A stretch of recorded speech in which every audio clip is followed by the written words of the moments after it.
네, 백동현 군 실종 사건, 지적장애인을 대상으로 한 굉장히 어찌 보면 전형적인 경제적인 착취 사건이었습니다. 사실 이 사건이 다른 그 장애인 대상 경제범죄하고 좀 다른 점, 그리고 심각한 점이라고 한다면 저는 인신매매라고 표현을 하고 싶습니다. 이제 유인해가지고 자유를 박탈하고 1년이 넘는 시간 동안 가둬놓은 거나 다름없다는 그런 점이 굉장히 심각하고요. 특히 피해자 동영군을 만나봤을 때 그런 감금의 트라우마에 시달리고 있는 상태였습니다. 그리고 구출 당시에도 애초에 실종되기 전보다 17kg였던가요? 굉장히 이제 살이 많이 빠진 상태였고 하루에 밥도 한 끼밖에는 주지 않았다라고 하는 그런 상태였습니다. 머리도 완전 장발을 하고 있었고 전혀 사실은 뭐 관리되지 않은, 케어되지 않은 그런 상태였습니다. 어디를 좀 나가고 싶다고 얘기를 하면은 굉장히 이제 협박에 가까운 폭언을 했다고 해요. 그래서 실질적으로 자유를 박탈당한 상태에서 1년 넘는 시간 동안 고통받았던 그런 상황이었습니다.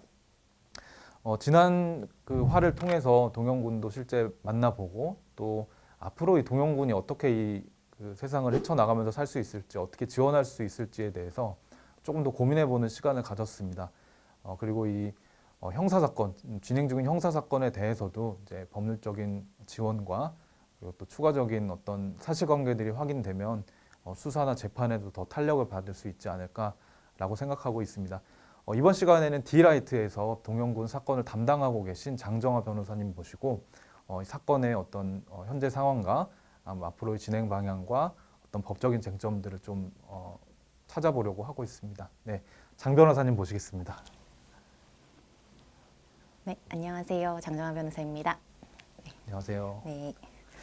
일단 이 사건 이제 진행 상황을 물론 지금 이제 아직 수사 중이기 때문에 구체적인 내용은 아니겠지만 특히 이제 디라이트에서 어떤 내용을 이제 지원하고 있는지 그런 내용들을 좀 말씀해 주시면 좋을 것 같고요. 네. 그리고 앞으로 남아 있는 쟁점이나 또 이제 사건 보시면서 지적장애인 대상의 사건들에 뭐 이런 문제점들이 있더라, 뭐 이런 것도 생각하시는 게 있으면 네. 편히 말씀해 주시면 좋을 것 같습니다. 네. 우선 저희는 지금 이제 디라이트가 조력하고 있는 부분은 동영군 앞으로 이제 동영군도 알지 못하고 동영군 부모님도 알지 못하는 그 번호의 휴대전화들이 발견이 되었습니다. 네.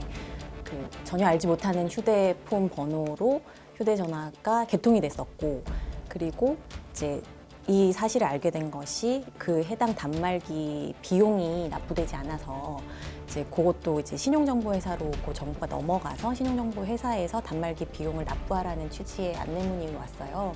그래서 아버님께서 그걸 수령하시고 확인을 해보니까 뭐 전혀 모르는 핸드폰이 발급이 됐었고, 그리고 이제 비용이 청구가 된 거예요. 네, 그래서 이런 부분들 확인이 되고, 그리고 단말기가 발급이 되다 보니까 알지 못하는 번호들로 이제 핸드폰이 사용이 되었고, 그럼 동영군이 사용한 것이 아닌데 동영군 앞으로 발급이 됐다 보니까 이제 요금도 동영군에게 청구가 되고 있었고요. 네네.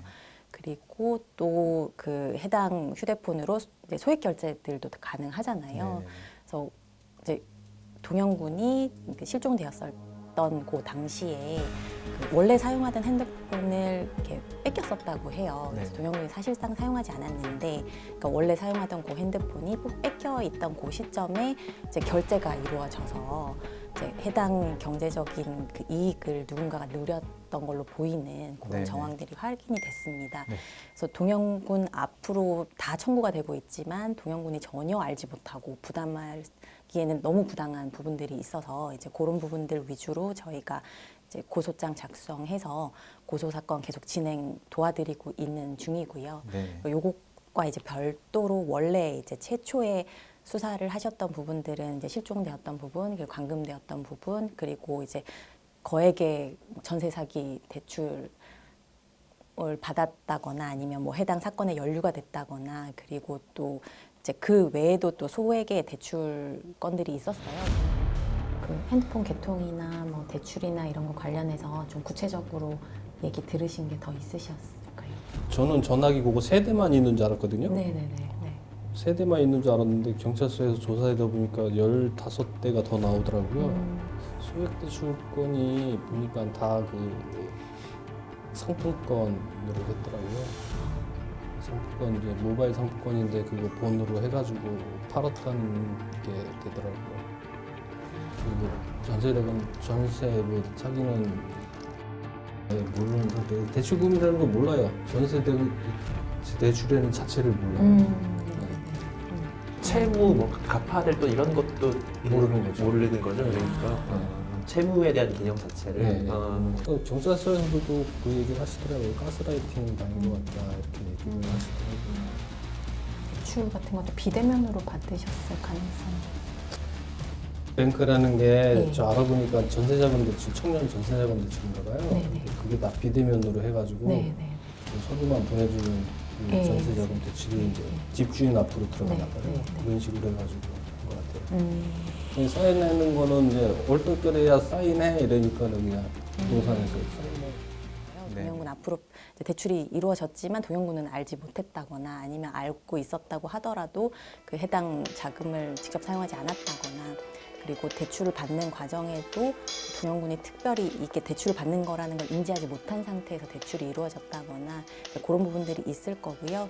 그래서 이제 그 메인이 되는 감금 그리고 대출 사기 관련된 부분들은 이제 빠르게 수사가 진행이 되어서 이제 해당 사건은 이제 기소가 이루어졌고요. 네. 이제 법원에서 지금 계속 재판이 진행 중에 있습니다. 아까 휴대폰 이제 명의도용 말씀을 하셨는데 사실은 지적장애인들이 이제 굉장히 빈번하게 겪는 문제가 이 명의도용 문제예요. 아무래도 본인 명의로 뭔가를 신청해가지고 뭐 휴대폰 명의도용이나 또 신용카드 명의도용이나 뭐 대출 사기, 명의도용 뭐 이런 문제들이 사실 지적장애인들이 빈번하게 겪는 문제고 또 뭐 이제 이런 일들을 겪게 되면은 장애인들의 가족들, 지적장애인들의 부모님들은 정말 이제 큰일이 나는 그런 상황에 처하게 돼요. 그래서 아마도 현장에서 이 영상을 보시는 분들 중에도 그런 비슷한 일을 겪거나 알고 계신 분들이 계실 것 같거든요. 그래서 많이들 궁금해하실 것 같은데 이렇게 이제 뭐 휴대폰을 예를 들자면 휴대폰 명의도용으로 알지 못하는 번호로 이제 고지서들이 막 날라오고 있을 때 어떻게 법적으로 대응을 할 수가 있나요? 네, 이제 그런 경우를 쉽게 마주하실 수 있을 것 같아요. 왜냐하면 요즘 이제 비대면으로 휴대폰이 개통이 된다거나 그런 뭐 부분들이 많기 때문에 비대면 서비스를 이용한다거나 혹은 뭐 이 친구들의 장애 상태를 이용한다거나 그런 범죄들은 충분히 있을 수 있다고 생각이 되거든요. 이제 그러실 경우에는 일단 이제 동영군 아버님 같은 경우에는 그런 고지서들을 받았을 때 굉장히 당황하셨던 것 같고요. 대출금에 대해서 아까 여쭤봤는데 수사관님한테 여쭤봤는데 그거는 갚아야 될 수도 있을 것 같다고 그런 식으로 얘기를 하시던데 이거는 어떻게 되는 거죠? 여기서 저희가 얼마나 입증해서 그쪽 유죄에 받아들여지느냐에 따라서 조금 이제 청구 근거는 달라질 수도 있을 것 같은데요. 만약에 이제 금융기관에서 다 갚아달라고 하면 저희가 이제 채무 부존재 확인해소나 뭐 이런 것들로 다투시면 될 것 같기는 하거든요.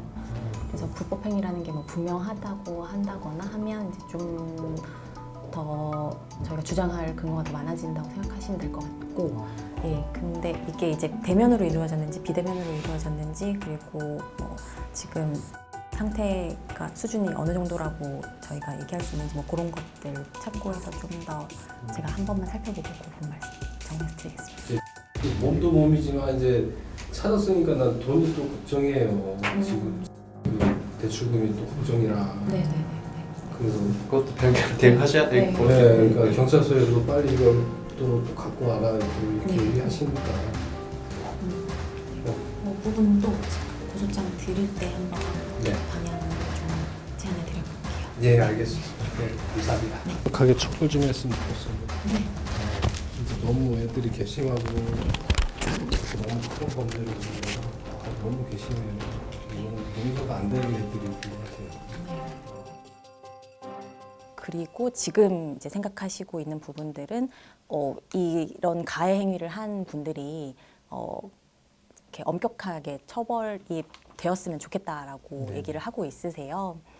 그래서 이제 일단은 관련해서 이제 민사, 형사 다 진행하셔야 될 것 같은데요. 일단은 이제 형사를 빠르게 진행을 해서 사실관계 수사를 통해서 이제 사실관계가 잘 확인이 되는 부분들이 분명히 있을 테니까요. 이제 고소를 진행하신다거나 고소고발을 통해서 이제 수사기관이 사실관계를 좀 더 확인해 주기를 요청한다거나 왜냐하면 이제 그리고 그 이외에도 사실 이제 내 이름으로 발급된 내용을 전혀 모르고 있으셨을 거잖아요. 그러면 이런 거를 조회하는 서비스들이 있어요. 네. 그래서 이제 그런 걸 조회하는 것도 이제 수사기관에 가면 안내를 받으실 수 있거든요. 그래서 그런 걸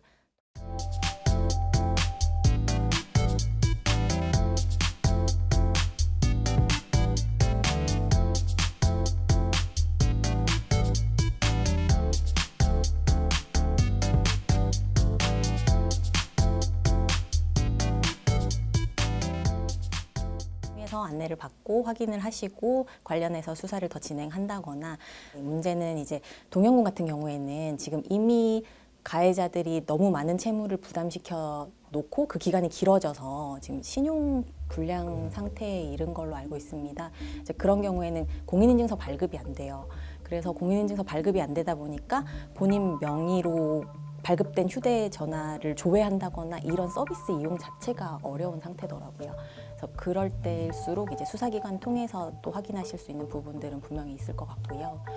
네, 그렇게 해서 이제 형사상 사건을 진행해서 고소하고 가해자들이 처벌받도록 하는 그 트랙을 고려하실 수 있고, 그리고 이제 민사상으로는 제가 그래도 어쨌든 해당 채무는 내 이름으로 지금 계속 청구가 이루어진다거나 할 수 있는 부분이기 때문에 이제 그 부분을 해소하기 위한 또 별도의 소송이나 혹은 이제 형사 사건이 만약에 재판으로 간다거나 했을 때 그 재판 과정에서 배상명령 청구를 한다거나 뭐 여러 가지 방안들은 고려하실 수 있을 것 같습니다. 아무튼 고지서를 이제 통신사든 뭐 신용정보회사든 받게 되잖아요. 네. 그러면 이제 당연히 말하자면 이제 공포에 질리시게 될 것 네. 같고요. 특히 이제 장애가 있는 분들의 부모님들은 비슷한 일들을 겪어보시거나 알고 있기 때문에 이 뭔가 날아오면 이제 큰일 났다 이렇게 뭐 심장이 덜컥 내려앉는 경험들을 하실 것 같아요. 네. 근데 이제 이 돈을 궁극적으로는 안 갚아도 되는 건지가 제일 궁금하실 것 같은데 어떤가요? 그건 사안에 따라서 다르기 때문에 네. 제가 이거는 반드시 갚으셔야 합니다. 혹은 갚지 않으셔도 됩니다라고 말씀드리기는 사실 어려워요. 이 부분에 대해서 동일하게 진행이 된다거나 혹은 결과가 명확하다거나 이렇지만은 않기 때문에 제가 명확하게 말씀드리기는 어렵지만 다투실 수 있는 방법들은 분명히 있거든요. 네네. 네, 그래서 이제 너무 걱정이 되실 때는 다양한 방법의 조력을 받으셔야 될 것 같습니다. 네네네. 결국은 이제 갚으셔야 될 수도 있다라는 이게 굉장히 이제 어떤 분들은 이제 걱정스러운 뭐 그런 그 상황인 것 같은데요. 어쨌든 동현이와 같이 이렇게 본인 명의로 발급되거나 했다는 사실을 전혀 몰랐다거나 혹은 아예 휴대폰을 빼앗긴 상태에서 내가 전혀 건드리지 않은 상태에서 전혀 모르는 상태에서 일어났다라고 하면 물론 그 사실도 입증이 필요하긴 하겠지만 그런 경우에는 안 갚아도 되겠죠? 법원의 판례들을 보면 네네네. 이제 채무를 부담하는 사람의 상태나 혹은 이제 부담하게 된 경위나 이런 것들을 살펴봐서 내가 책임을 지지 않아도 되는 경우에 해당한다면 그 해당 채무는 존재하지 않는다는 판단을 하는 경우도 있고요. 네. 그리고 혹은 내가 책임을 지게 되었다고 하더라도 그 책임을 지게 만든 또 다른 가해자가 있고 그 가해자가 이제 위법한 게 나를 이용해서 네네. 경제적 이익을 취했다거나 하는 그런 특정한 사정이 있다면 해당 가해자에게 또 손해배상을 구할 수 있다거나 하는 방법들이 있어요. 네. 그래서 이제 개별 사건들을 보고 어느 쪽에 더 방향으로 진행하는 게 유리할지 그런 것들은 좀 구체적으로 판단을 해봐야 될 것 같습니다. 아무튼 이런 유사한 일을 겪으신 혹은 겪으실까 염려하시는 분들을 위해서 이런 또 정보를 드리면요. 이런 이제 문제들을 장애인 착취로 장애인 학대로 장애인 학대 범죄로 구분할 수 있습니다. 경제적 착취라고 얘기를 하고요. 이런 고지서 같은 것들을 막 받아보셔서 어떤 범죄 피해자로 보여지는 상황, 범죄에 연루되었다라고 판단되시는 경우에 물론 가장 쉬운 일은 이제 경찰서에 신고를 하셔야 되겠죠. 경찰에 신고하셔서 이런 일들이 벌어졌다라고 하면 이제 경찰서에서도 관련된 안내들을 해 주실 것 같습니다. 말씀하셨듯이 수사를 진행을 한다거나 혹은 뭐 진정이나 고소 절차를 안내한다거나 또 법률적인 조력이 필요한 경우에는 장애인 학대 사건의 경우에도 피해자 국선 변호사라는 것이 작년부터 시행이 되고 있습니다. 그래서 경찰이 국선 변호사를 이제 연결을 해줄 수도 있고 또 장애인 권익공호기관이라는 전문기관이 있습니다. 장애인 권익공호기관이 이제 장애인 학대 범죄에 대응하는 이제 상담이나 조력을 제공하는 곳이기 때문에 이렇게 경찰에 신고하시거나 또는 장애인 권익공호기관으로 신고하시면 이후 필요한 도움을 받으실 수 있을 것 같습니다. 저는 이제 그 동현이 사건에 대한 형사 사건, 이제 가해자가 엄벌에 처해지는 것도 되게 중요할 것 같고요. 특히 이제 장애인들을 이런 식으로 착취해서는 안 된다라는 것을 사회적으로 좀 이제 주지시킬 필요가 있을 것 같아서 이제 엄벌에 처하는 것이 되게 중요하다라고 생각을 합니다. 그리고 당연히 이제 입었던 피해에 대해서 배상받는 것도 중요할 거고요. 그런데 동현이 사건 같은 경우는 워낙에 또 악랄하잖아, 가해자들이요. 너무 긴 시간 동안에 그것도 같은 반 이제 뭐 친구라고 말하고 싶진 않지만 이제 같은 반 동급생이었던 동현이를 되게 장시간 동안 지켜보면서 착취했던 사건이기 때문에 가해자에 대한 엄벌이 너무 중요할 것 같고요. 그리고 이후에 이제 또 어떤 피해에 대한 보상 부분도 전 중요하다고 생각해요. 왜냐하면은 지적장애인 사건들이 보면 이제 가해자를 처벌하는 것도 물론 중요하지만 비장애인이 장애가 없는 사람이 그런 범죄 피해를 입었다라고 하면 어떤 배보상 문제라든지 피해자에 대한 지원 부분이 이루어지는데 또 지적장애가 있는 분들은 그 부분이 또 좀 잘 안 되더라고요. 이렇게 소송을 통해서 또 돈을 받아야 되고 하니까 이제 지적장애가 있는 분이 스스로 막 소송을 하는 것도 쉽지 않은 문제다 보니까 그런 것 같은데 그 형사 사건 이외에 또 어떤 법적인 어떤 도움이나 좀 조력이 필요하다고 보세요? 일단은 이제 그 말씀 주신 부분 관련해서는요. 이제 형사 사건 과정에서도 이제 고소인이면 이제 그 피해 당사자이신 거니까요. 그 배상 명령 청구를 하실 수 있는 방법이 있고요. 근데 이제 배상 명령 청구를 하실 때는 좀 금액이 불분명하다거나 네네. 이제 그런 경우에는 이제 받아들여지지 않을 가능성이 높으니까요. 일단 뭐 그 부분을 고려하실 수는 있다 정도로 알고 계시면 될 것 같고 네. 그 외에도 이제 뭐 말씀 주신 취지대로라면 이제 가해자에게 이제 손해배상 청구를 한다거나 이제 피해를 입은 당사자인 거니까요. 네네. 그러면 이제 내가 입은 피해에 대해서 손해에 대해서 이제 배상을 하라라고 이제 청구를 하실 수 있고 그런 것들은 이제 민사상 다퉈야 되는 부분이라고 생각이 되고요. 그리고 혹시 이제 금융기관 혹은 이제 휴대폰 금액을 청구하는 기관 혹은 뭐 요금을 청구하는 뭐 고 당해 기관이랑 또 다퉈야 되는 부분이 있다면 또 그런 부분 관련해서도 또 다퉈야 되실 수 있습니다. 네네. 그리고 결국은 가장 중요한 건 이런 비극이죠. 이런 일을 다시 이제 겪지 않는 것이 가장 중요한 것 같고요. 또 동현이는 이미 범죄 피해를 입었지만 또 지적장애인들이 이런 범죄 피해에서 좀 자유로운, 좀 안전하게 살 수 있는, 좀 걱정 없이 살 수 있는 사회가 좀 되었으면 하는 바람이 있습니다. 이 동현이 사건 같은 경우에도 가해자 처벌도 중요하겠지만 이제 피해를 회복하는 것도 그만큼 중요한 것 같고 말씀드렸듯이 다시 그런 일을 겪지 않아야 될 텐데 사실 동현이 이 나이대에 있는 발달장애인들이 가장 또 사각지대에 놓여 있는 상황이에요. 왜냐하면 학령기 학교를 다닐 때는 학교 안에서 그래도 낮 시간 동안에 어떤 뭐 교육이나 또 일종의 돌봄이나 뭐 이런 것들이 이루어지고 그 안에서 이제 그분들과의 관계라든지 뭐 이렇게 어찌 보면 학교라는 공간도 하나의 커뮤니티인 거고 거기서 좀 이제 지원 돌봄이 이루어졌던 건데 학교를 졸업하고 나면 이제 약간 방치되는 상황이거든요. 발달 장애인들이 그런 상황에 많이 놓이게 되고, 그러니까 전환기라고 얘기를 하더라고요. 전환기 발달 장애인들의 문제. 왜냐하면 이제 발달 장애인들이 취업률이 또 높지 않기 때문에 가장 중요한 거는 동현이도 어떤 이제 성인이기 때문에 취업을 하고 자립을 하는 게 가장 중요한 것 같습니다. 그래서 이후에 동현이의 삶을 어떻게 지원할 것인지에 대해서 저희가 같이 고민을 하고 있고 어떤 방안을 찾아보고 있는데요. 장애인 자립생활센터라는 것이 또 전국적으로 설치가 되어 있어요. 그래서 장애인 자립생활센터에서 발달장애가 있는 사람도 지역사회에서 자립해서 스스로 살아갈 수 있도록 여러 가지 이제 지원 체계를 마련해서 지원을 하고 있고 저희가 그래서 동현이가 살고 있는 곳 근처의 장애인 자립생활센터를 또 찾아갔었습니다. 그래서 어떻게 지역에서 지원받을 수 있는지, 지원받으면 살아갈 수 있는지를 여쭤봤는데요. 그 영상 한번 보시고 다음 얘기 이어가도록 하겠습니다.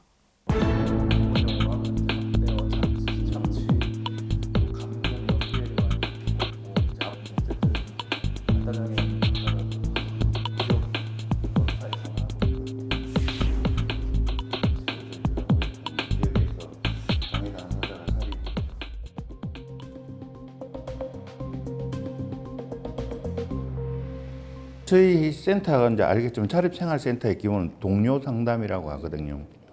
동료 상담가 교육을 합니다. 그러니까 동료 상담가는 뭐라 하면 장애 당사자가 장애인 친구들을 만나 가지고 상담을 통해 가지고 사회화를 좀 만들고 이렇게 우리 사회에 나와 같이 살 수 있게끔 그렇게 하고 또 그 친구들을 그 동료 상담을 통해 가지고 센터에 오게 되면 센터에서 이제 지원할 수 있는 부분들 그리고 뭐 정부에서 이렇게 지원할 수 있는 시책들이라든지 사실 그런 것들이 많잖아요.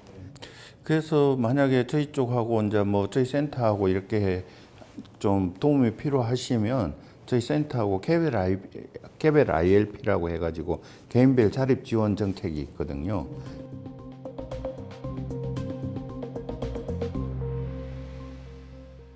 그러면 우리 이제 그 아까 그 선생님하고 담당 이제 거기 간사가 있어요. 그러면 그분하고 계속 이제 상담을 하고 해가지고 뭐가 필요한지 뭐 이런 부분들에 대해서 욕구 조사라든지 이런 것들을 계속 해가지고 이제 뭐 아까 말씀했듯이 뭐 필요한 부분들을 연계도 해주고 그런 역할들을 하는 게 있으니까 어떻게 보면 ILP를 통해 가지고 이게 뭐가 필요한지를 사실은 먼저 서로 소통이 되고 분석이 되고 그런 과정을 좀 겪으면 될 것 같아요. 그래서 뭐 일자리가 필요하면 일자리에 대한 이제 솔루션을 이제 만들어 봐야겠죠. 야외 나들이도 가고 뭐 장애인들하고 이제 쉽게 뭐 스마트폰으로 이제 사진 찍는 방법 이런 것들 그리고 드론 저희들 드론 교육 해가지고 드론 교육한 저희 쪽에서 이제 센터에서 강의 받고 이렇게 해가지고 그 자기가 자격증 따고 이렇게 하고 해가지고 이제 저희 센터에서 교육할 때 보조 강사로도 활용하고 이런 이제 뭐 먹거리 창출이라든지 그런 부분들에 어떻게 보면 사실 장애인 복지가 최대 복지가 일자리잖아요. 어떻게 저는 그렇게 생각하거든요. 일자리가 있어야 자기 결정권에 대해서 사실은 좀 더 힘을 쓸 수 있고 안 그러면 다 누군가 도와주게 되면 사실 자기 결정권을 제대로 좀 발휘하기가 힘들어요.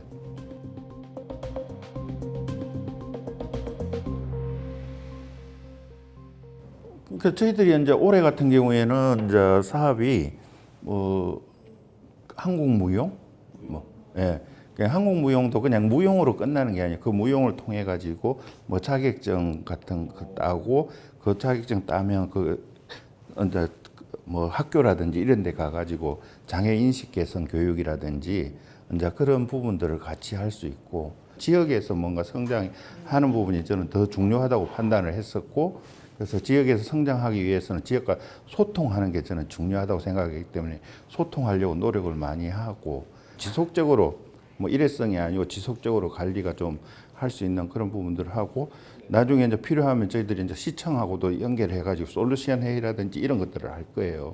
결국은 혼자 살 수 없는 이제 그런 부분들에 대해서 지원 체계가 마련이 돼야 되는 거거든요. 사실 발달장애인들이 좀 이렇게 제대로 성장하려고 하면 뭐 발달장애인뿐만 아니고 그 과정이 사실은 제대로 돼 있어야 그 성장이 되거든요. 그래서 아직 어린 친구들은 사실 좀 조금만 부모들이 좀 제대로 관심 가지고 제대로 된 지원을 해주게 되면 훨씬 더 뭐 이만큼 갈 것 한 요 정도 선상에서 이렇게 해서 사실 사회생활을 할 수 있게끔 하고 그렇게 할 수 있거든요. 그래서 그런 역할들도 저희들이 하고 있습니다.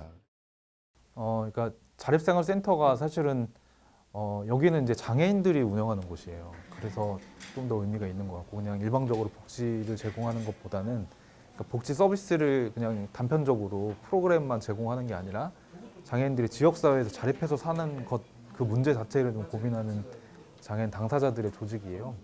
그래서 전국적으로 막 활성화되어 있는 곳도 있고 약간 그렇지 못한 지역도 있긴 한데 당연히 다행히 동현이는 이런 자립생활센터가 좀 활성화된 곳에서 살고 있었어요. 그래서 굉장히 또 환대해 주셔서 감사했고요.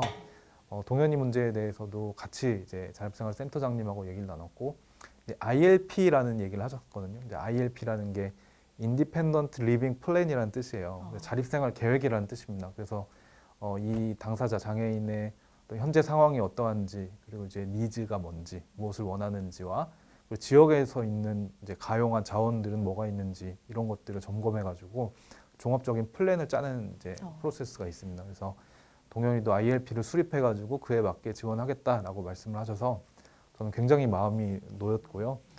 사실 저희가 뭐 동현이를 평생 책임지면서 모든 것을 해결해 줄 수는 없잖아요. 그렇기 때문에 지역사회 어떤 네트워크나 지역사회 지시체계를 이제 만들고 좀 지속 가능하도록 확인하고 그리고 이제 이후에 모니터링은 좀 해야 되겠죠. 다시 다 이런 일을 겪는 것은 아닌지. 그리고 이제 언제든 편히 우리한테 연락을 달라라고 이제 말씀을 드렸고 동현이 아버님께도 말씀드렸기 때문에 저는 나름대로 이제는 조금 안전망을 구축했다라고 좀 스스로 생각을 좀 하고 있습니다.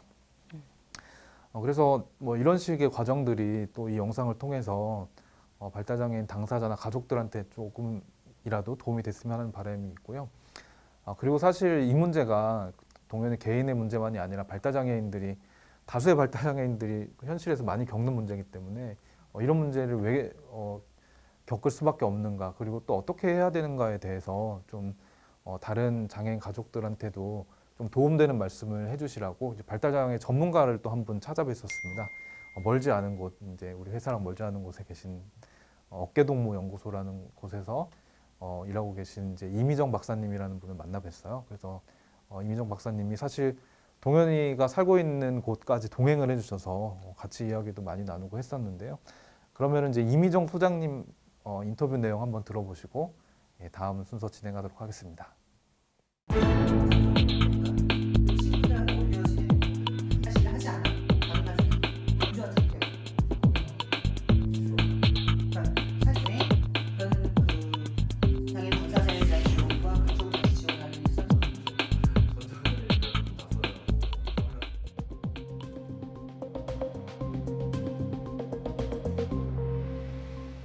사실은 동현이 같은 사례는 지역사회에 내재되어 있는 꽤 많은 케이스들이 존재할 거고요.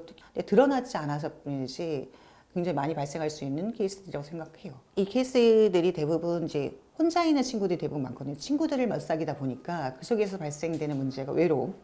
그러니까 누군가가 친해지게 잘 해주거나 이러면 이제 그 부분에 있어서 동질감을 갖고 그 친구들이 이야기하는 것에 다 따라해주거나 이래서 더 관계를 좋게 만든다고 생각해. 그게 친해진다고 생각하는 경향이 많이 있거든요. 학교라는 공간은 경쟁을 하잖아요. 학력이 중심이 된 사회 안에서 사실 비행청소년이라는 친구들 보면 잘 못 따라가는 거고, 그러니까 어떻게 보면 우리 사회가 자꾸 루저를 만드는 사회가 되잖아요. 그러니까 루저 안에서 길을 못 피는데 비슷하게 또 루저가 내네. 근데 반면에 이제 이 친구들 사이에서는 친절하게 해주니까 이 친구가 뭐 잘 따라오고 해달라는 거 다 해주네. 이 상황이 되니까 훨씬 더 이제 그들 사이에서 공감대가 형성될 수 있는 부분들이 있는 거죠. 그러면 친구들하고 어떻게 사귈 수 있고 또래하고 어떻게 관계를 형성할 수 있을지 이것들을 해결해주고 같이 해줄 수 있는 그 지역에 있는 사람들이 필요한 거거든요. 근데 우리는 지역사회 안에서 어떻게 이 사람들하고 같이 어울릴 수 있을 것인가 이것들을 우리가 어떻게 만든 걸 고민할 필요가 있는 거죠.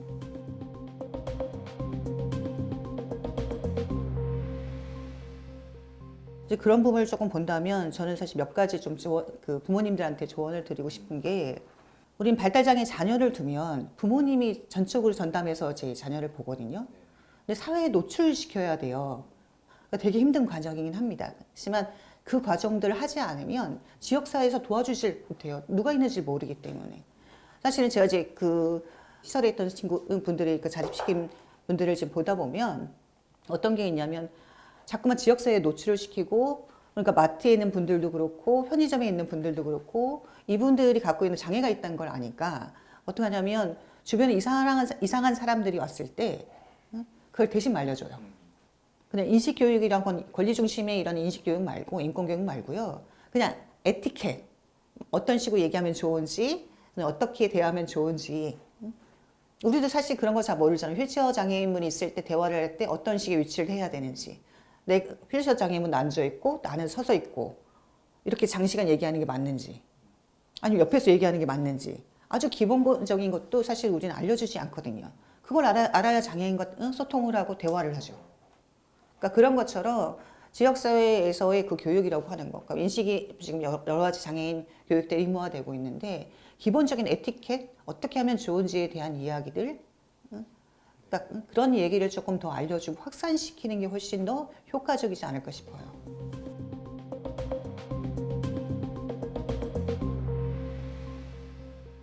온라인 환경이 확대되면서 지금 현장에서 여러 가지 문제들이 발생을 해요. 그러니까 지금 동연이 문제뿐만 아니라 이제 이번 이제 그 은행과 관련된 금융과 관련된 부분뿐만 아니라 그러니까 채팅을 통해 가지고 사기 사건들이 굉장히 많이 발생을 하고 있어요. 그러니까 되게 중한 발달장애보다 경한 발달장애 같은 경우에 사람과 소통하고 싶고 친해지고 싶고 이런 욕구가 굉장히 강하다 보니까 SNS 상에서 그 내용들 주고받고 하면서 친해지고 친구를 만들고 애인을 만들고 가족을 만들거든요.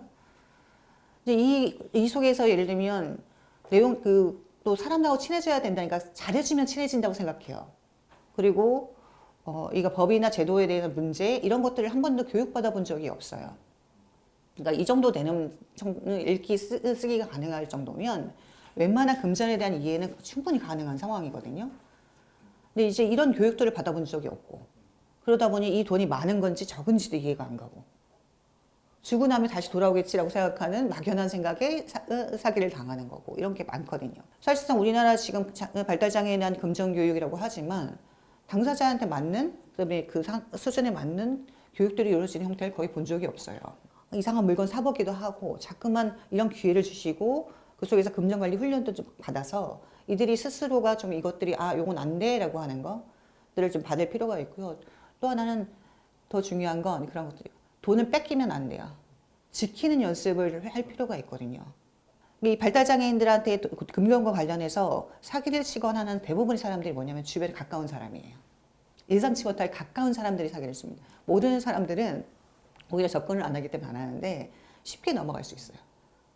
그래서 그런 부분에서 내 돈을 지키기 위한 훈련 이런 거 필요하고요. 그리고 자립을 하기 위해서 전체적으로 도대체 무엇을 필요로 하는지 전체적으로 플랜을 잡고 구체적인 계획을 잡는 과정들이 필요한 거죠.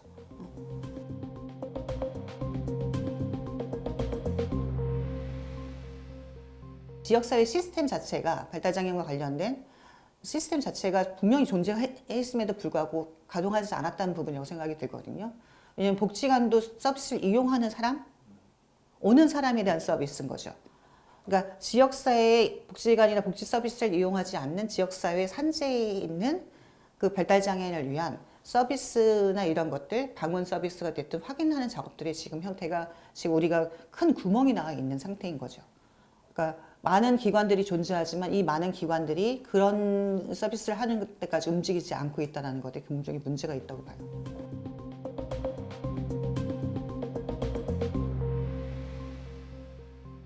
저는 이번 사건을 좀 보면서 아주 좋은 기회라고 한편으로 또 생각하는 부분이 있어요. 그러니까 뭐냐면 이 동현이의 케이스를 좀 성공적인 사례를 조금 만들었으면 좋겠다는 생각이 들거든요.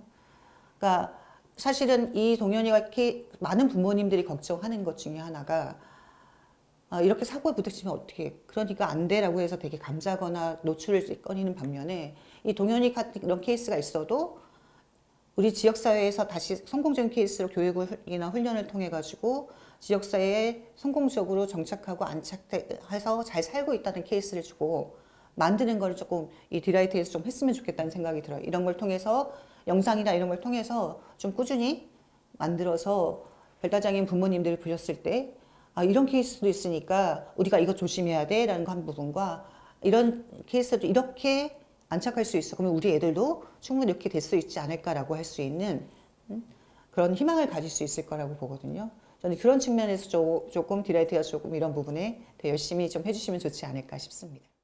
한 가지 또 짚고 싶은 건 저희 이제 디라이트로 연결이 돼서 이렇게 동현이는 종합적인 솔루션을 받고 있는 상태잖아요. 굉장히 바람직한 거고 저희로서도 이렇게 지원할 수 있어서 굉장히 좀 기쁘게 생각하는데 문제는 많은 다른 사건들의 피해자들, 특히 발달장애인들은 동현이처럼 이제 그 충분한 어떤 법적 조력을 받을 수 있는 상황이 아니라는 점이 굉장히 좀 안타깝죠. 그리고 이제 저희는 이제 공익사건으로서 그 분류를 해서 저희 공익사건 지원 시스템에 따라서 이제 지원을 하고 있는데 저희도 모든 사건을 다 서포트할 수는 없기 때문에 한계가 좀 많이 있습니다. 저는 그래서 어떤 이런 장애인 피해자들에 대한 지원 시스템들이 좀 국가에서 국가주도로 해서 그 이제 돈이 많거나 적거나 간에 이제 변호사를 선임할 수 있는 경제적인 여력이 없다고 해도 어떤 법적 조력을 받을 수 있는 시스템이 중요하다라고 좀 생각을 하고, 그리고 이제 범죄 피해 이후에 어떤 피해자에 대한 지원 시스템도 장애인들에게 동등하게 제공이 되고 보장이 돼야 된다고 생각합니다. 그래서 저는 사실 가 범죄 피해자로서의 어떤 지원을 받고 있는가, 그리고 우리가 개입하지 않았을 때 필요로 하는 것들을 좀 받고 있는가를 점검해봤어요. 그런데 사실은 뭐 그러리라고 예측은 했지만 역시 예상이 좀 맞아떨어져서 좀 씁쓸한 마음을 금할 길이 없었는데요. 저는 사실은 이제 이런 지원들이 조금 더 능동적으로 적극적으로 이루어져야 된다고 봐요. 왜냐하면은 지적장애가 있기 때문에 스스로 뭔가 필요한 것들을 해결하기가 좀 어렵고, 또 부모님이 있기는 하지만 사실 일반인들 입장에서 뭐 어떤 이런 범죄 피해를 경험하는 것도 굉장히 사실은 평생 한 번도 겪지 말아야 될 일인 거고, 그래서 저는 이제 경찰이라든지 수사기관에서도 뭐 범죄 피해자 지원을 담당하는 부서도 있고, 또 검찰청 산하 범죄 피해자 지원 센터라는 것도 있고, 또 이거 장애인 사건이기 때문에 지방자치단체에서도 사실 어찌 보면은 이런 일을 겪을 수밖에 없었던 것도 좀 어찌 보면 이제 방치되었던, 사각지대에 놓여 있었던 어떤 안전망이 충분하지 못했던 그런 문제도 포함되어 있기 때문에 어떤 서비스가 부재했기 때문에 이런 일이 또 발생했다고도 볼 수 있습니다. 그래서 지자체는 어떤 책임을 져야 되는가 뭐 이런 생각을 했고요. 또 이제 범죄 피해자로서 어떤 지원을 받아야 되지 않는가 그런 생각을 좀 했습니다. 그런데 확인해 본 결과 좀 안타깝게도 그런 지원들이 이루어지지 못하고 있는 상황이었어요. 물론 아시다시피 지금 이제 가해자들은 구속된 상태잖아요. 이제 피해자로서도 지원받을 수 있는 게 좀 있는 걸로 알고 있는데, 피해자 지원 쪽으로는 이 친구가 어떤 지원을 혹시 받을 수 있나 해서 연락드렸거든요. 그때 당시도 처음에 사건 초반이었을 때는 이 이제 피해자 겸 가해자였어 사실 신분이. 네, 왜냐면 근데 거기서 이제 공갈당하고 납치당해서 한 사건이었잖아요. 그래서 이제 결국엔 다행히 이제 불송치된 이 그런 거니까, 그때 상담 당시에는 이 피해자 신분이어야 돼요, 오롯이. 근데 가해자하고 같은 신분이어서 수사를 받은 상황이었기 때문에 그때는 저희 범피센터라고 범죄 피해자 지원센터라고 있어요. 저희 수원센터에. 근데 그때 연계가 그때는 불가능했었던 거죠. 그래서 저희 실제로 범죄 피해로 인해서 아시다시피 뭐 1년 넘게 감금된 상태였어서 좀 치료적 지원도 좀 필요하다고 생각을 하고, 저희가 그때 이렇게 사례 상담이라고 사례회의라고 해가지고 그때 뭐 어디지 저기 장애인 복지센터도 오고 용인시에서도 왔었어요. 예, 근데 뭐 그런 거 보니까 기초수급자이고 장애인이고 또 하더라고요, 사실. 그 상황이 있는데 이제 저희가 봤을 때 조건인 거지 범피스터의 조건은 또 다르잖아요, 선생님. 그래서 예, 그래가지고 용인시에서도 저희가 지원을 받으려고 했으나 이게 좀 직업 훈련을 시켜가지고 그런 게 있더라고요. 용인시 채용에서 운영하는 게. 그래서 그렇게까지 지원을 해주기로 했었거든요. 그래서 이때 상담했던 거는 일시적인 생계금 지원보다는 그랬잖아요. 계속 그렇게 그냥 뭐 생계비 지원으로 살 수 있는 건 한계가 있잖아요. 그래서 그런 쪽으로 토론을 했어요. 용인시에서는 그렇게 사랑하게 할 수 있는 그런 걸 만들어보자 해가지고 그런 얘기를 했었거든요. 그래서 용인시에서 신경 쓰겠다 얘기하셨었어요. 그래서 뭐 아무런 피드백이 없었던 것 같아요, 피해자 가족들. 저희도 이제 사실 그렇게 하고 더 이상 저희가 관여할 건 아니니까, 용인시한테 했어 안 했어 이렇게 할 수 있는 상황은 아니니까요.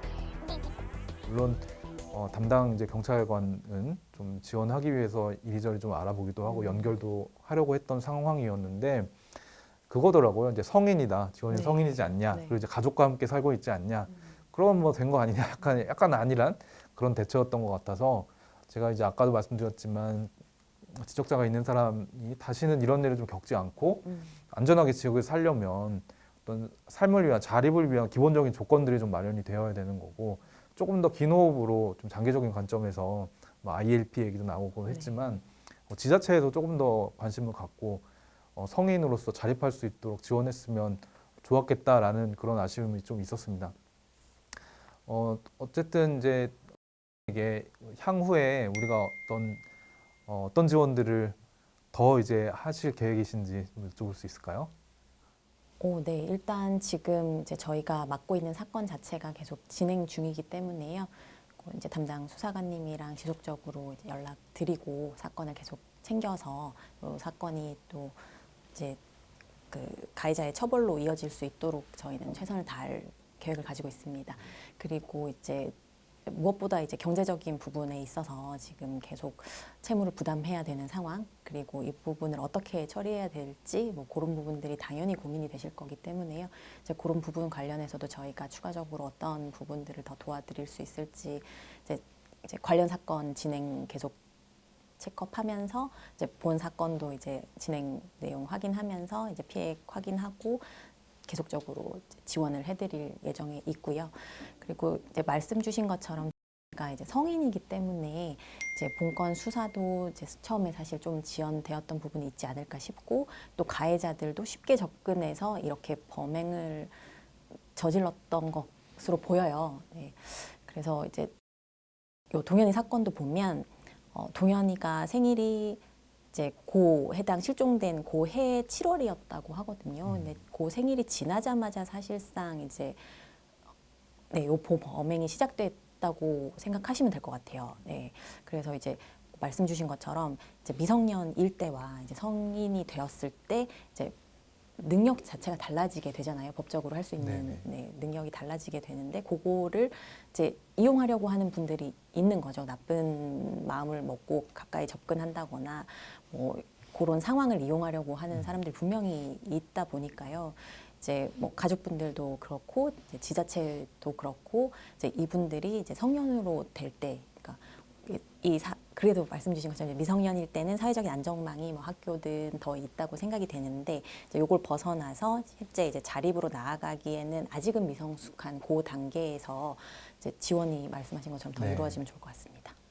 저도 사실 이제 좀 충격적이었던 것 중에 하나가 아버님이 해주신 말씀이셨는데, 그러니까 생일 지나기 기다렸었던 것 같다고 했잖아요. 네. 그 가해자들이 그 아이가 하나 있는데요. 네. 그 아이가 한테 얘기하기를, 너 우리랑 같이 있던 거 누구한테도 얘기하면 니네 아빠 너 두들겨 패고 죽여버리고 너도 죽을 줄 알아. 그리고서 협박을 했대요. 그런 말도 했다고 얘기했더라고요. 그리고 제 이름을 불러드래요. 이런 게 다 협박이네요. 그러니까 네. 이런 행위들이 다 있어요. 그런 그래서 일도 있었다고 지원이. 이런 게 다 그리고 공간이어서 그럼 당연히 제가 생각하기엔 성인 될 때까지 애들이 기다린 것 같아요. 얘가 20살 때 이제 만 20살이 아니고 이제 고등학교 졸업하고 그때 막 폭력을 가하고 금전적인 갈취도 하고 막 그랬었거든요. 그래서 제가 걔네 부모님들하고서 합의를 한번 본 적이 있어요. 20살 때 이제 4월 달에 합의를 한번 봤죠. 그리고 난 다음에 이제 7월 달부터 얘네 그건 해서 생일 딱 지나고 난 다음에 애들이 대충 뺀 것 같아요. 생일이 지난 다음에. 그러니까 그때쯤 이제 계속 연락을 하고 집 나와라 이랬던 것 같아요. 가해자들이 미성년일 때는 어떤 법적인 권한이 없는 거를 알기 때문에 성년을 되기를 기다렸다고 한 것 같다라고 해서 야, 정말 악랄하다, 고단수다 이런 생각을 좀 했었습니다. 그리고 이제 피해자 지원을 담당하시는 분께서 이제 말씀하신 내용이 뭐였냐면, 최초에는 이도 공범으로 이렇게 구분이 됐었다고 하죠.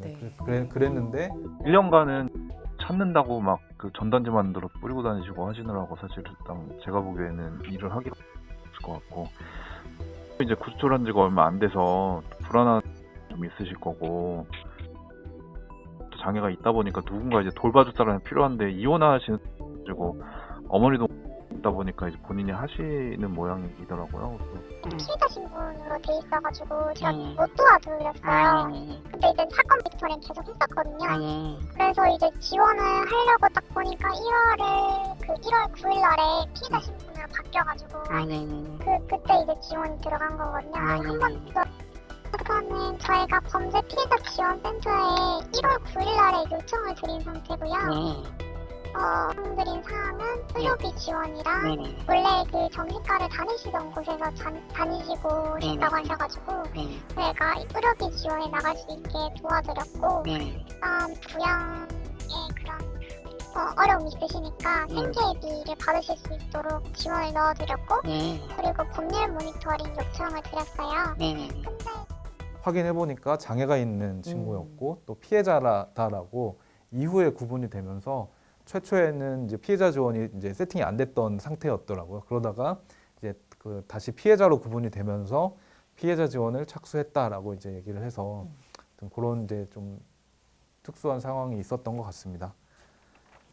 장애인 사건을 이제 이번에 접하셨는데 소감이랄까요? 이제 어떤 생각이 드셨는지, 어떤 특성이 있더라, 또 이제 어떤 법적 절차를 진행할 때 어떤 점들을 좀 고려해야 되겠더라, 뭐 이런 생각이 있으셨는지 좀 여쭤볼 수 있을까요? 네, 사실 이제 처음 동영군을 만났을 때를 생각해 보면 그때는 이제 그 감금 상태에서 벗어난 지 얼마 안 됐던 때였던 걸로 보여요. 그래서 그때는 이제 뭔가 질문을 했을 때 즉각적인 답을 기대하기 어렵다거나 구체적인 진술을 기대하기 굉장히 어려운 상태였고. 오늘 혹시 여기 왜 왔는지 아세요? 변호사 저기 삼촌하고 이모가 도와주려고 온 거야. 지금까지 좀 부모님이랑 떨어져서 여러 가지 좀 힘든 일들을 겪으셨잖아요. 휴대폰 뭐 그런 문제나 또 돈 같은 거 뭐 착취당하고 이런 게 있었잖아요. 그래서 그런 사건들 여기 이제 변호사님들이 이제 도와주시겠다고 오늘 이제 여기로 오시게 된 거예요. 이해하시겠어요? 좀 그 장애가 있다 보니까 네. 좀 인지 능력이 약간 떨어지고. 잊어버리면 안 되니까 기록용으로도 찍어 놓는 거거든요. 이렇게 이제 촬영하는 거 어떻게 괜찮으세요? 그 해소는 안 될지 들을.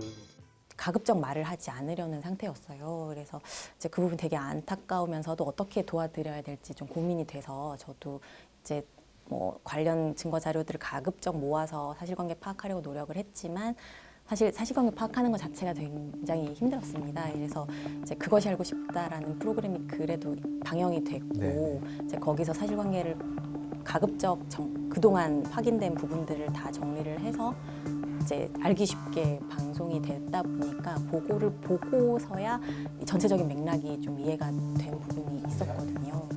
이제 뭐 이렇게 이제 전국적인 방송을 탄 사건도 이렇게 파악이 힘든데 그렇지 않은 사건은 더군다나 사건을 파악하기가 힘들 것 같습니다. 그래서 이제 이런 사건은 사실관계를 파악해서 필요한 부분에 대해서 이제 고소를 진행하고 피해를 회복받고 하는 부분들이 그것 자체도 굉장히 힘들겠구나라는 생각이 들었고요. 그래서 사실 그런 부분에 있어서 좀 더 사회적으로 조력이 필요한 부분이라는 생각도 들고 지금 충분하지 못하다는 그런 생각도 들었습니다. 정말 그런 것 같습니다. 이제 동현 사건도 이제 그 아버지가 거의 이제 포기하시려면서 뭘 해봐도 안 되는 상황이었고 이제 실종 신고를 하셨지만 1년 넘도록 찾지 못하고 이렇게 적극적으로 막 진행되고 있지도 않은 상태에서 뭐 지푸라기라도 하나 잡듯이 방송에 제보를 한 것이 채택이 돼서 이렇게 진행이 된 건데 저도 마찬가지로 그렇지 못한 수많은 사건들과 사례들은 어떻게 되는 건가라는 생각을 많이 했어요. 결국은 이제 신용불량 상태에 놓이고 빚더미에 앉고 해결은 못하고 이렇게 되는 일들을 실제로 많이 겪으시고 동일 사건은 이제 유인돼 가지고 신체 자유까지도 박탈됐던 사건인데 사실은 유사한 사례들은 지금도 있죠. 일어나죠. 어디 뭐 축사 그다음에 뭐 어떤 농장 뭐 이런 데로 그러니까 좀 안전하지 않은 정상적이지 않은 근로 환경에서 일을 하시고 현대판 노예라고 얘기를 하잖아요. 과거에 있었던 염전이라든지 발달장애인들이 실제로 그런 곳으로 흘러가는 상황이고 또 어떤 상황에서는 계속 이제 떠돌다가 집도 못 찾아가고 이제 노숙인이 되는 노숙 사례로 되거나 혹은 이제 그러다가 어떤 시설 같은 데로 가게 되는 경우도 있어요. 시설에도 무용고 발달장애인들이 많이 있습니다. 사실 굉장히 사각지대라고 할 수 있고요. 동현이는 그래도 가족이 긍정적인 역할을 해서 그나마 좀 다행이었다라는 생각을 했었고 사실 동현이 만나봤을 때 굉장히 이제 찡한 그런 이제 얘기들을 많이 들었거든요. 일단은 그 아버지가 동현이 그 아들을 찾아 헤매는 과정도 굉장히 좀 그 부정이 굉장히 좀 그 그 마음이 굉장히 많이 울렸어요. 그 직장도 그만두고 전단지 돌리면서 막 찾으셨다는 말씀 듣고 그랬었고, 그리고 이제 동현이를 만났을 때 막 주저앉아 버렸던, 오열하시면서 주저앉았다고 동현이가 그렇게 얘기를 하더라고요. 그래서 아빠가 그때 있잖아요. 저희 한참 힘들 때 아빠가 데려와 줬으면 좋겠다. 이런 생각 걔한테도 했는데 또 이렇게 안 되더라고. 진짜 현관문 띠띠띠 문 두드리면서 그날 기다리고 있었는데 또 이게 안 되더라. 그날이 왔었으면 진짜 난 해방되고. 아빠가 또 구해주러 오기를 기다렸구나. 나중에 아버지 들어오실 때 얼굴 보니까 기분이 어땠어? 저보고 와 오열을 하더라고요. 아이고. 아니 얼굴 보자마자 전 쓰러졌어요. 그냥 다리에 힘이 풀려가지고 그냥 뭐 주저앉아 버렸어요. 그냥 저도 모르게 주저앉게 되더라고요. 뭐 눈물만 계속 나왔죠. 하차 있을 때도 많이 힘들었어. 이제 변도 잘 안 나오고 막 피는 게. 아 진짜 이 부정이라는 것이, 저도 이제 아들이 하나 있습니다만 그런 거구나라는 걸 좀 느꼈고, 동현이는 또 동현이대로 그 원룸에 1년 넘게 gat혀 있으면서 막 계속 아빠 생각을 했다는 거죠. 그러니까 지금이라도 그 잠금 이제 잠금 장치 그게 열리면서, 그 도어락이 열리면서 아버지가 오실 것 같다라는 이제 그런 생각도 했다고 하고, 아 아빠가 와서 나를 구해줬으면 좋겠다, 아빠가 와가지고 구해주면 되는데, 이런 생각을 계속 했다고 해서 굉장히 이제 마음을 좀 울리는 상황이었고, 그런데 더 화가 나는 것은 이 가해자가 그 놈들이 동현이한테 협박을 했던 게, 너네 아빠 찾아가서 뭐 해치겠다, 가만 안 두겠다, 이런 얘기를 해서 동현이가 그래서도 그게 겁나서 이제 밖으로 도망을 못 갔다고 얘기를 하더라고요. 예, 아무튼 뭐 이렇게 한 가정의 삶을 정말 이제 박살내버린 이제 가해자들, 그러면서도 계속 방송에서도 나왔지만 거짓말로 계속 상황을 모면하려고, 회피하려고 하는 모습들도 굉장히 악랄하다는 생각이 들었어요. 그래서 모쪼록 그 가해자에 대한 엄벌이 좀 이루어지고 범죄가 철저하게 입증이 돼야 될 것 같고요. 그래야지 어떤 이후에 민사소송을 통해서 뭐 재산적인 피해도 구제받을 수 있을 것 같고, 그리고 어쨌든 우리 코너를 통해서 동현이 이후의 삶에 대한 뭐 아주 뭐 완벽하진 않겠지만 그래도 이제 긍정적인 네트워크를 좀 만들어놔서 저는 굉장히 뿌듯하게 생각하고 있습니다. 우리 프로그램을 통해서 그래도 한 이제 가정에 좀 도움이 됐겠구나라고 생각을 하고요. 그리고 이제 약간 제도적인 과제라고 한다면, 성인이 되었지만 말씀하셨듯이 지적장애가 있기 때문에 여전히 어떤 의사결정이나 어떤 판단이나 의사소통에 어려움이 여전히 남아있기 때문에, 또 어떤 법적인 의사결정을 하기에는 또 지적장애로 인해서 많은 제약이 있고, 또 재산 관리를 한다거나 어떤 계약을 한다거나 뭐 이런 것에 대해서는 사실 평생 그 반복해서 겪어야 될 상황들이 분명히 있을 거고, 또 부모님이 계실 때는 조력을 받을 수 있겠지만 언젠가는 부모님도 이제 연로해지시고 돌아가시고 그런 일들이 발생하기 때문에 어떤 지적장애인들, 정신적장애인들의 의사결정의 어려움들을 좀 보완할 수 있는 시스템이 필요하다라는 목소리들이 좀 계속 있습니다. 사실 이제 저희가 맡은 부분은 전체 사건에서 이제 작은 부분에 불과하기는 하고요.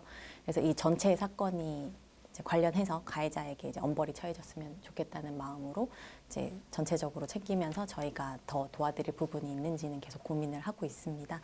그래서 뭐 이 사건은 어쨌든 좀 잘 처리가 돼서 뭐 그 피해자 가족분들에게는 충분한 마음이 드실 정도가 되실지는 모르겠지만, 어쨌든 가해자들에게는 엄벌이 내려지면 좋겠다라는 생각은 들고요. 그리고 이제 말씀 주신 것처럼 이제 사실 이게 양날의 칼일 수도 있는 것 같은데, 장애가 있으신 분들이 책임을 지지 않아도 된다. 만약에 법적인 행위가 이루어진 부분에 대해서 이 부분에 대해서는 이 분들이 이해를 하지 못한다거나 혹은 뭐 그런 행위를 하지 않았기 때문에 책임을 지지 않아도 된다라고 생각을 하고 보면 그럼 채무를 부담하지 않아도 되는 거냐라고 생각할 수 있지만, 이제 또 이분들이 사회에서 생활하기 위해서는 분명히 또 비장애인들과 똑같이 계약을 형성하고, 그리고 이제 내 재산을 관리할 수 있어야 하고 그런 부분들은 있거든요. 그래서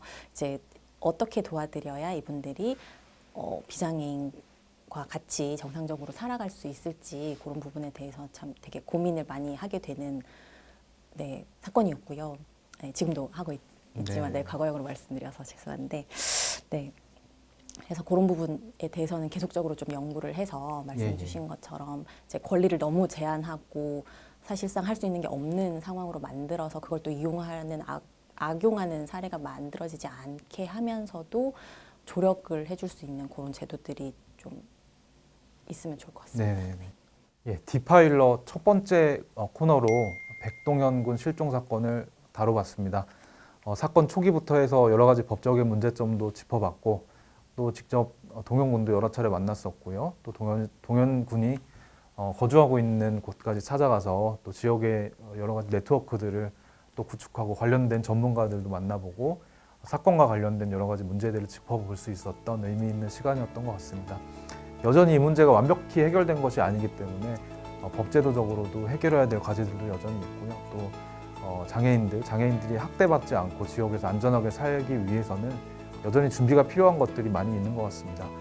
그래도 첫 번째 사건인데 굉장히 긍정적으로 해결이 된 것 같아서 기쁘게 생각하고 있고 도움 주신 많은 분들에게 참 감사하게 생각하고 있습니다. 영상을 통해서 장애인들이 처해 있는 현실이나 또 장애인들이 학대받고 있는 현실들이 조금 더 많이 알려졌으면 좋겠다는 생각이 들고요. 주변에서 또 비슷한 일들을 경험하시거나 또 알게 되신 분들은 아까 말씀드렸듯이 관계기관에 신고하시거나 해서 장애인들이 이런 피해를 입지 않도록 하는데 함께 도와주셨으면 하는 바람이 있습니다. 사건 초기부터 맡으셔서 여러 가지 지원들을 해주고 계시고 또 앞으로도 하셔야 될 일이 되게 많을 것 같은데 기꺼이 자원해 주셔서 이렇게 도움 주셔서 이 장 변호사님께 너무 감사하다는 말씀 드리고 싶고요.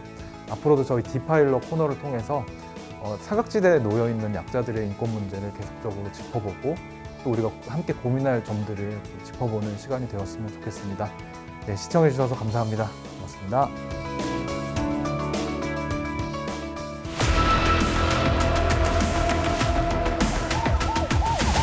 장애인 시설에서 생활하던 10대 폭행을 당하고